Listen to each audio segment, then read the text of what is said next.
안녕하십니까, 성도 여러분. 이번 주 5과는 사람의 마음을 변화시키는 하나님의 말씀이 어떻게 삶의 참된 목적과 의미를 찾게 하는데 근본적인 도움을 줄 수 있는지에 대해서 살펴보겠습니다. 먼저 기억절을 보겠습니다. 시편 119편 11절. 내가 주께 범죄하지 아니하려 하여 주의 말씀을 내 마음에 두었나이다. 이 교과의 저자 마크 필립 목사님은 21세기를 살아가는 사람들이 절실하게 필요로 하는 그것을 종교개혁자들은 가지고 있었다고 말하면서 미국의 심리학자 필립 쿠시먼의 말을 언급합니다. 쿠시먼은 목적 없는 삶을 살아가는 현대인의 공허한 자아에 대해서 언급했는데요. 이 공허한 자아는 내면의 목소리에 집착하고 진정한 자기를 찾던 사람들이 결국 내면 깊숙한 곳에 아무것도 없음을 깨달았을 때 생기는 공허감이라고 말합니다. 그래서 불안한 날들을 위한 철학의 저자 스벤 브링크만은 이러한 공허한 마음을 탈출하는 한 가지 방법을 다음과 같이 제안합니다. 우리는 안이 아니라 밖을 쳐다보는 법을 배워야 한다. 다른 사람들과 사회, 문화, 자연으로 눈을 돌려야 한다. 인생을 잘 사는 법에 대한 답은 내 안에 있지 않다. 진정한 자아 같은 건 실체가 아니라 하나의 관념일 뿐이다. 진정한 나를 찾고 있으면 내면이 아니라 밖을 주시하고 귀 기울여야 한다.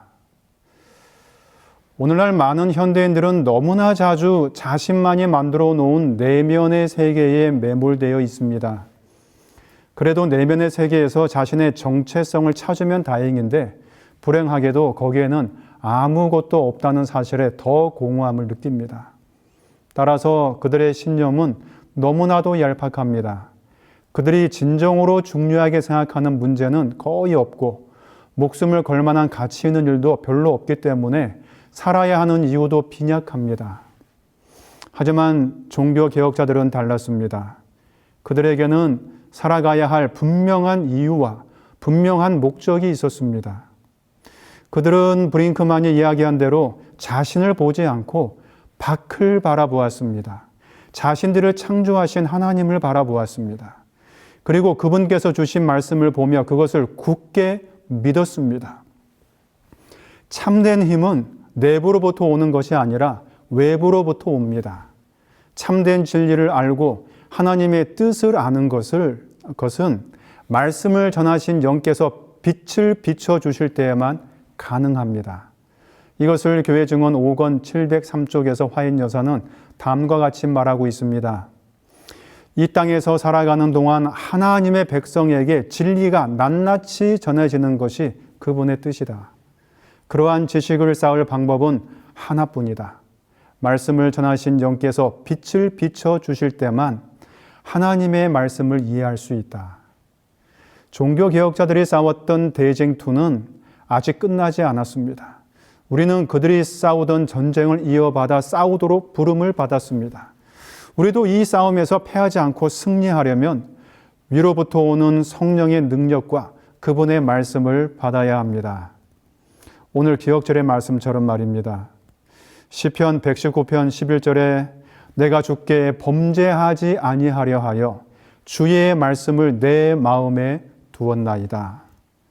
교과 65쪽에서 저자는 종교개혁자들은 굽히지 않는 목적과 죽음 앞에서도 흔들릴 수 없는 내면의 평화가 있었다고 말합니다. 그들은 말씀으로 마음을 채우고 하나님께서 일하실 것을 믿었습니다. 죽음도 흔들 수 없었던 내면의 평화는 어디에서 온 것일까요?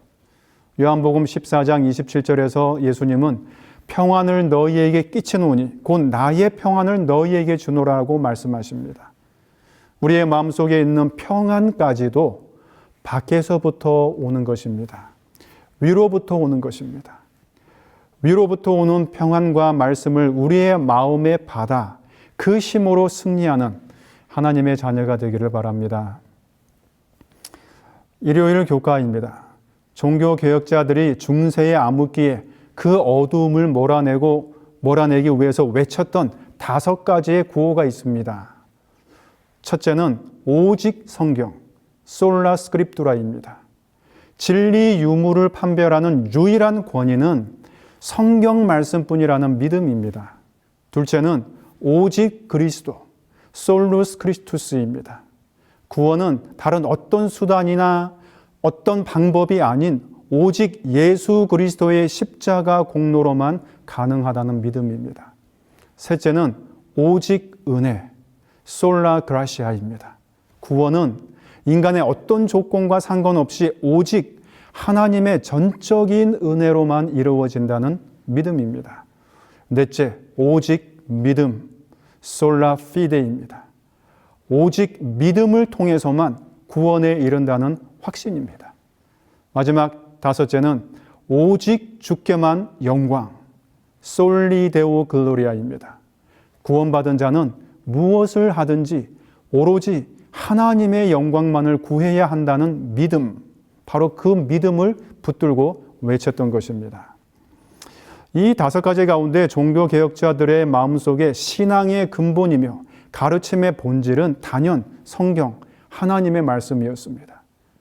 종교개혁자들에게 있어서 성경은 시편 119편 105절, 130절의 말씀처럼 빛이 환하게 비치는 등불과 같았습니다. 그들의 눈과 그들의 마음에 큰 깨달음을 주었습니다. 그 성경 속에서 그들은 예수 그리스도를 만났고 십자가를 만났고 희생을 보았고 구원을 보았습니다. 그러니 그들에게 있어서 성경은 시편 119편 103절에 있는 말씀처럼 꿀보다 더 단 말씀이었고 같은 장 160절에 있는 말씀처럼 그들은 그 말씀을 즐거워할 수 있었습니다. 교과 66쪽에 나와 있는 대로 성경은 그들에게 슬픈 마음의 기쁨을, 낙심한 마음의 소망을, 어두운 마음의 빛을 비추어 주었습니다. 그리고 혼란한 중에 방향을 제시해 주었고 막막할 때 확신을 주며 연약할 때 힘을 주고 우둔한 마음에 지혜를 주었습니다. 그래서 존 위클리프가 성경을 번역했다는 죄목으로 재판정에 섰을 때 그는 이렇게 증언했습니다. 그대들은 누구와 더불어 싸우고 있다고 생각하는가? 무덤에 들어가기 직전에 있는 늙은이와 더불어 싸우고 있는가? 결코 그렇지 않다. 그대들은 진리, 곧 그대들보다 더욱 강하며 마침내 그대들을 이기고야 말 진리와 더불어 싸우고 있는 것이다. 얼마나 당당하고 대담한 항변입니까? 미국 성서공회의 한 회보에 실린 감동적인 내용을 소개하고자 합니다.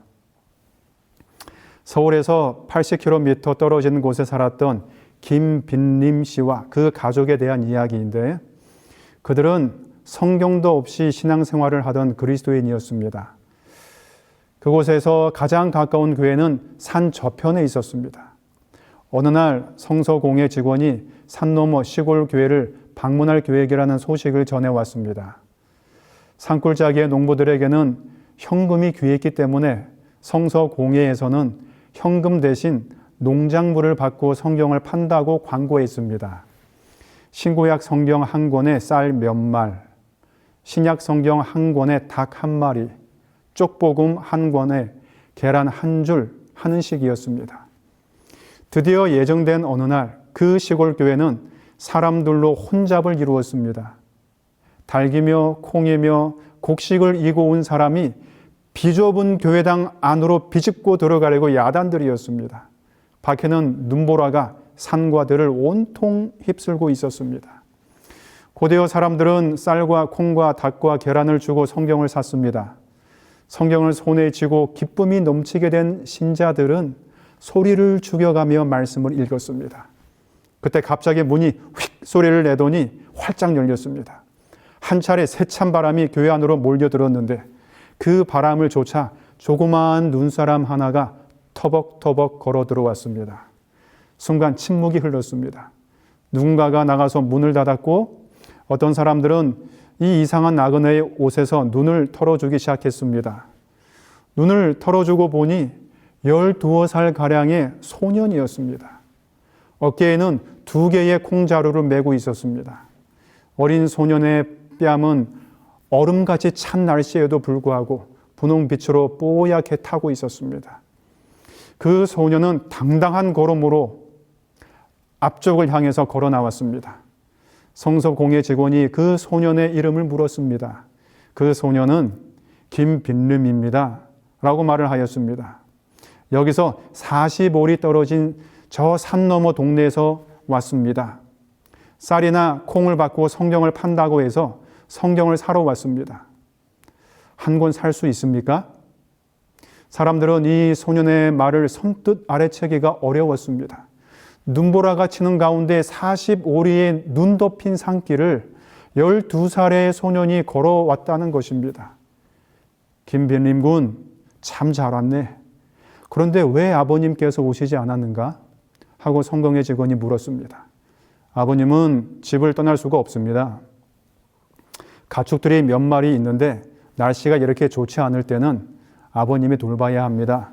또 어머님이 편찮으십니다. 그런데 어떻게 길을 찾아왔는가? 몇 번이나 길을 잃어버렸습니다. 길이 미끄럽고 좁아서 한 번은 낭떠러지에서 떨어질 뻔했습니다. 제 시간에 닿지 못할까 걱정이 되어 내내 서둘렀습니다. 성경책을 한 권 살 수 있습니까? 물론 이 소년은 성경책을 한 권 살 수 있었습니다. 그리고 그곳 교인들은 그 소년을 붙들고 눈보라가 거치기까지 그곳에 머물게 했습니다. 드디어 눈보라가 거치고 소년은 그토록 위험을 무릅쓰고 구한 성경을 손에 들고 집으로 돌아갔습니다. 얼마나 감동적인 이야기인지 모르겠습니다. 성경이 그들에게는 생명보다 귀했던 것입니다. 월요일 교과에서는 역경 속에서 진리의 말씀을 굳게 전한 바울과 그의 정신을 그대로 이어받아 하나님의 말씀을 드러내려고 했던 종교개혁자 윌리엄 틴들에 대해서 살펴보고자 합니다.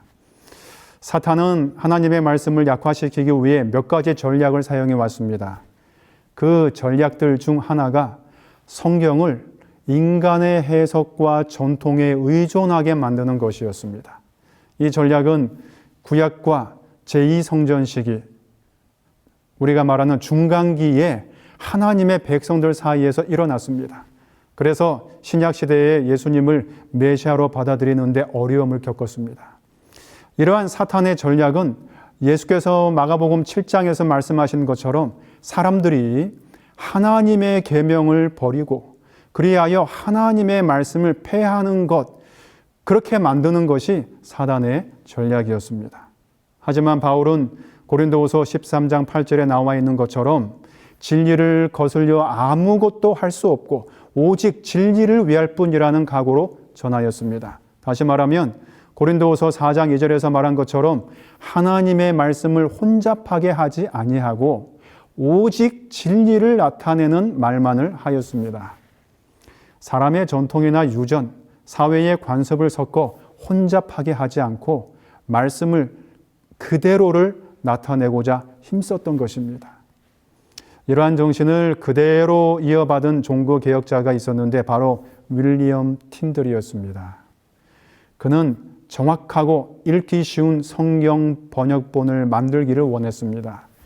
그는 성경을 원어에서 번역하면서 140여 년 전 위클리프가 번역했던 일부 오류를 바로잡았습니다. 왜냐하면 위클리프는 히브리어와 헬라어에서 직접 번역하지 않고 라틴어 성경에서 번역을 했기 때문입니다. 그 역시 이 일로 체포되어 1536년 벨기에에서 재판을 받았습니다. 위클리프는 결국 이단으로 정죄받고 화형 선고를 받았습니다. 성경 번역본 대부분은 압수되어 불태워졌습니다. 그가 죽어가면서 큰 목소리로 간절히 외친 마지막 말이 있습니다. 그 말은 주여 영국 왕의 눈을 뜨게 하소서였습니다. 놀라운 일이 벌어졌습니다. 그가 순교하고 난 75년 후인 1611년에 킹 제임스 성경이 출간되었다는 사실입니다. 제임스 왕의 명령으로 54명의 학자들이 번역을 하였는데 대부분 틴들의 초기 영어 번역본에서 많은 영향을 받았습니다. 킹 제임스 성경의 구약 번역 중 76%, 신약 번역의 83%가 틴들의 번역으로 추정됩니다.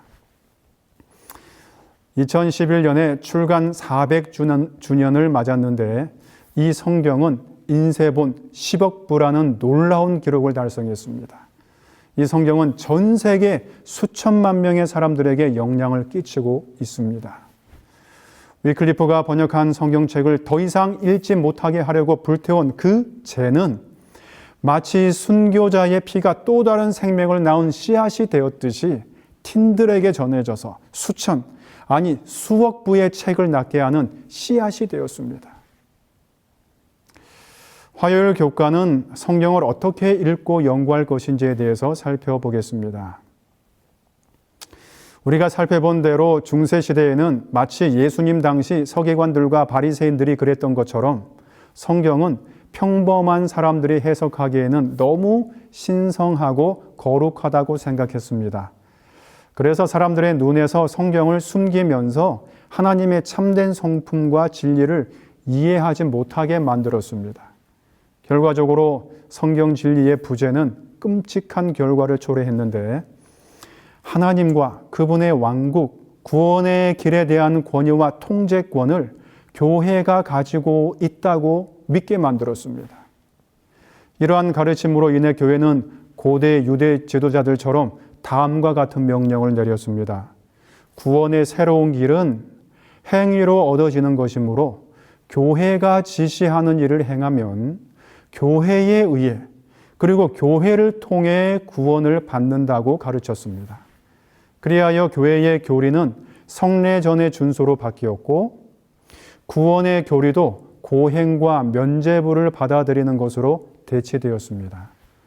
이것은 하나님께서 모든 인간들에게 직접 다가가시기 위하여 만드신 방법, 즉 성경을 빼앗겼다는 것을 의미합니다.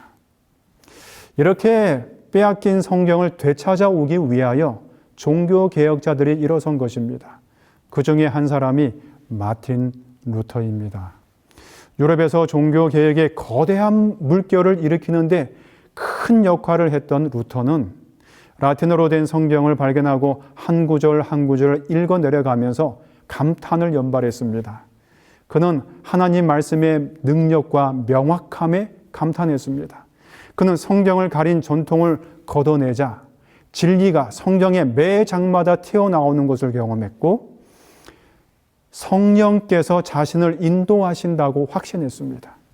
루터는 성경의 진리를 어떻게 발견하였을까요? 그것은 그가 사탄의 전략을 거꾸로 역이용했던 것입니다. 다시 말하면 월요일 교과에서 언급한 사탄의 전략, 즉 하나님의 계명을 버리는 것과 하나님의 말씀을 폐하는 것에 인간의 전통을 대입했던 것입니다. 그래서 루터는 인간의 전통을 버리고 인간의 유전을 폐하고 성경 기자들에게 영감을 주셨던 바로 그 성령께서 자신이 성경을 읽을 때 함께 하신다는 것을 깨달았습니다. 종교개혁자들은 사제나 교황이 아닌 성령이 성경의 무오한 해석자임을 분명하게 알았습니다. 스코틀랜드의 종교개혁자 존 녹스와 스코틀랜드의 여왕 메리는 이에 대해서 흥미로운 대화를 나누었는데 화인 여사는 이것을 이렇게 기록하고 있습니다. 너는 성경을 이런 의미로 해석하고 그들, 로마 교회 교사들은 또 다른 의미로 해석한다. 그러면 나는 누구를 믿어야 하며 누가 판단을 해줄 것인가? 여왕 폐하께서는 성경이 밝히 말한 하나님을 믿으시면 그만입니다. 거룩한 말씀이 여왕을 가르치는 것 이외에는 이 편말이나 저 편말이나 믿을 필요가 없습니다.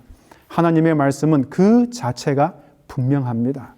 만일 애매한 점이 있는 것처럼 생각될 경우에라도 하나님과 결코 상치되지 않는 성령께서는 성경의 다른 부분에서 그 점을 분명히 알려주십니다. 우리도 성경을 읽고 연구할 때 성령께서 인도해 주시도록 기도해야 할 것입니다. 수요일 교과에는 종교개혁자들이 부르짖었던 구호들 가운데 오직 그리스도와 오직 예수에 대해서 살펴보겠습니다. 대쟁투의 쟁점은 크게 하나님의 품성과 그분의 율법, 그리고 그분의 주권과 관련되어 있다는 것을 우리가 이전 과에서 살펴보았습니다. 사탄은 하나님께서 만드신 율법은 순종이 불가능하며, 그렇기 때문에 그것은 피조물들의 최선의 이익에 배치된다고 비난했습니다. 그러한 율법을 만드신 분은 사랑이실 수가 없고 전제적이며, 그런 분이 통치하시는 정부 또한 정당할 수 없다고 공격했습니다. 이러한 정신을 인간들에게도 고스란히 주입시키기 위해 사탄은 성경 말씀을 인간의 눈에서 가리고 자신의 말을 한 것입니다. 하지만 종교개혁자들은 이렇게 가려진 백태를 벗겨내고 성령의 도움으로 성경의 말씀을 있는 그대로 읽어 내려가기 시작하였습니다. 그들 가운데 마틴 루터가 있었습니다. 그는 종교개혁을 일으키기 전에는 가톨릭의 사제였습니다. 사제가 되기 전에 잠깐 수도원에서 수도 생활을 하였는데, 그는 거기서 정결과 가난과 복종의 삶을 살기 위하여 피나는 노력을 했습니다. 사흘 이상 빵은커녕 물 한 모금 마시지 않았고 스스로 채찍질을 하며 자신을 혹사했습니다. 어느 날 예배 시간에 실수로 동료 수도사의 발을 밟는 것까지도 철저하게 회개하기 위하여 피가 터지도록 회초리로 자기 발등을 사정없이 내리치기도 했습니다. 한 번은 동료 수도사가 신경통을 앓고 그 고통을 당하고 있다는 사실을 알고는 자기 자신을 자책하며 이렇게 말했습니다. 나는 어찌하여 동료가 앓고 있는데 그것도 미처 몰랐단 말인가.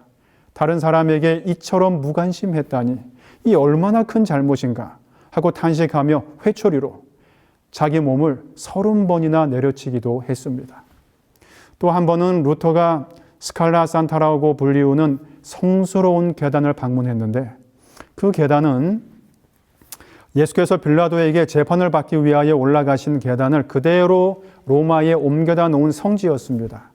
여러 나라에서 모여든 수많은 순례자들이 그 계단에 입을 맞춘 후 무릎을 꿇고 기어 오르고 있었습니다. 무릎으로 28개의 계단을 기어 오르는 것은 피가 나거나 멍이 드는 고통스러운 일이었지만, 그 고통 가운데서도 계단 끝까지 올라가면 특별한 은혜를 받는다고 믿었기 때문에 그렇게 한 것입니다. 루터도 이 모습을 보고 무릎을 꿇고 기어 오르기 시작했습니다. 중간쯤 오르자 더 이상 올라갈 수 없을 만큼 무릎이 다 까져서 피가 흐르고 있었습니다. 그러면서 그는 속으로 이렇게 이야기했습니다. 이렇게 무릎이 벗겨지고 고통을 받아야 은혜를 받을 수 있단 말인가? 바로 그때 로마서의 한 구절이 생각났습니다. 로마서 1장 17절입니다. 복음에는 하나님의 의가 나타나서, 인간의 의가 아닙니다. 인간의 고행이 아닙니다. 인간의 터진 무릎이 아니라 복음에는 하나님의 의가 나타나서 믿음으로 믿음에 이르게 하나니 기록된 바 오직 의인은 믿음으로 말미암아 살리라 함과 같으니라. 그러자 그는 벌떡 일어나 계단 위에 서서 하늘을 바라보며 이렇게 속으로 부르짖었습니다. 그렇다. 예수께서 나 같은 죄인을 대신하여 죽으신 것을 믿으면 그것으로 충분하다. 루터는 거기에서 죄인에게 구원을 주시는 예수 그리스도의 은혜를 바라보았습니다. 그것은 바울이 에베소서 2장 8절에서 말한 바로 그 은혜였습니다. 너희는 그 은혜에 의하여 믿음으로 말미암아 구원을 받았으니 이것은 너희에게서 난 것이 아니요 하나님의 선물이라. 이것은 자신의 행위에서 난 것이 아니라는 것을 깨달았습니다. 사탄이 그렇게 가리고 숨기기를 원했던 바로 그 하나님의 사랑과 은혜를 루터는 하나님의 말씀을 통해서 드러냈던 것입니다. 루터는 인간이 만든 전통의 필터 없이 성경책을 읽게 되었고, 그 말씀 안에서 하나님의 참된 성품과 구원의 길을 발견했습니다. 하나님은 폭군이 아니라 우리가 그분께 반역을 했을 때에도 우리를 대신해서 죽으신 하나님이시라는 것을 알았습니다. 루터가 예수 그리스도의 구원과 은혜를 발견한 그 기쁨을 우리도 경험하게 되기를 간절히 바랍니다. 목요일 교과는 우리를 변화시키는 것이 무엇이며 변화를 받아 새 사람이 되었으면 어떻게 살아야 하는지를 다룹니다. 중세시대를 살았던 사람들은 자신이 행하는 고행이나 고통을 통하여 하나님의 은혜를 받을 수 있다고 배웠습니다. 성경이 그들의 눈에, 그들의 이성에 가려져 있었기 때문에 교회가 말하면 그것이 곧 법이었고 실천 강요였습니다. 그래서 죄를 지으면 죄인과 하나님의 은혜 사이에 죄인의 고행이나 고통을 넣어야 하는 것이었습니다. 그러면 하나님의 은혜는 감사함으로 받는 것이 아니라 어쩌면 자신의 고통과 아픔의 대가였던 것입니다. 루터는 이러한 가르침을 바꾸었습니다. 사람이 죄를 지으면 하나님의 은혜 앞에 피가 철철 흐르는 무릎을 놓아야 하는 것이 아니라 십자가의 희생을 놓아야 한다는 진리를 알게 되었고 그것을 가르쳤습니다. 진리가 참으로 루터를 고행으로부터 자유롭게 하였습니다. 그래서 루터 시대의 교회는 새로운 바람이 불었습니다. 수많은 사람들이 이제는 죄 많은 자신을 바라보는 대신 예수님을 바라보았습니다. 왜냐하면 바울은 로마서 8장 1절에서 그리스도 예수 안에 있는 자들에게는 결코 정죄함이 없다고 선언했기 때문입니다. 그리고 바울은 위대한 법을 하나 언급하는데 그것은 교회의 교황의 법이 아니라 생명의 성령의 법을 로마서 8장 2절에서 소개했습니다. 우리에게 생명을 주시는 분은 성령이시고 그것은 예수 그리스도를 우리의 구세주로 믿을 때 보장하는 법입니다. 전혀 새로운 시대가 열린 것입니다. 우리의 마음을 참으로 변화시키는 것은 하나님의 은혜입니다. 이것이 복음입니다. 변화는 회초리로, 고행으로, 권력으로 만들어지지 않고 값없이 주시는 하나님의 은혜로 일어나는 것입니다. 영국의 종교개혁자 존 웨슬리가 이런 복음을 이해하면서 이런 간증을 했습니다. 나는 구원을 위해 그리스도, 오직 그리스도만을 신뢰한다고 느꼈으며 그분이 나의 죄를 사하시고 죄와 사망의 법에서 나를 구원하셨다는 확신을 얻었다. 이제 하나님의 은혜로 구원을 받은 자를 에베소서 4장에서는 새 사람을 입었다고 말합니다. 그리고 새 사람의 덕목을 의와 거룩함이라고 말하고 있습니다.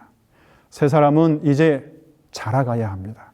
이것을 베드로후서 3장 18절은 그리스도의 은혜와 그를 아는 지식에서 자라가라고 말합니다. 새 생명의 특징은 자라는 것입니다. 성장하는 것입니다. 그리스도 안에서 이제 성장해야 합니다. 종교개혁자들은 더 많은 진리를 발견하기 위해 말씀을 끊임없이 연구했습니다. 그리고 순종했습니다. 삶에서 나타나는 믿음의 열매는 순종에서 비롯됩니다. 이것은 씨앗과 토양의 관계로 설명할 수 있습니다. 씨가 땅에 있으면 자라게 되고 토양은 많은 열매를 맺게 합니다. 순종의 씨앗이 토양에 심겨져 있으면 자라게 되고 그것은 곧 열매로 나타납니다. 오늘 우리들의 삶도 종교개혁자들의 삶처럼 하나님의 은혜를 경험하고 그리스도의 보혈을 통하여 구원을 체험하며 순종을 통하여 믿음의 열매를 맺게 되기를 간절히 바랍니다. 금요일 교과는 하나님의 백성이 그분의 말씀 위에 굳게 설 때 사탄은 분노하며 그들의 신앙을 뒤집어 엎으려고 한다고 말하면서 화인 여사는 루터의 글을 각시대의 대쟁투 209쪽에서 소개합니다. 사탄은 분노를 나타내고 있다. 경건치 않은 사제들은 공모하고 있으며 우리는 전쟁의 위협을 당하고 있다. 그러나 우리는 믿음과 기도로서 담대히 하나님의 보좌 앞으로 나아가라고 사람들을 권할 것이다. 그리하면 원수들은 하나님의 성령으로 말미암아 정복되어 잠잠하게 될 것이다. 대쟁투에서 사탄은 분노하여 우리들의 신앙을 뒤집으려고 우는 사자처럼 두루 다닐 때 우리가 승리할 수 있는 길은 믿음과 기도라고 말합니다. 종교개혁자들이 목숨을 바쳐 지켜낸 믿음을 우리들도 지켜내며 기도로 능력을 얻는 하나님의 자녀가 되시기를 바라겠습니다.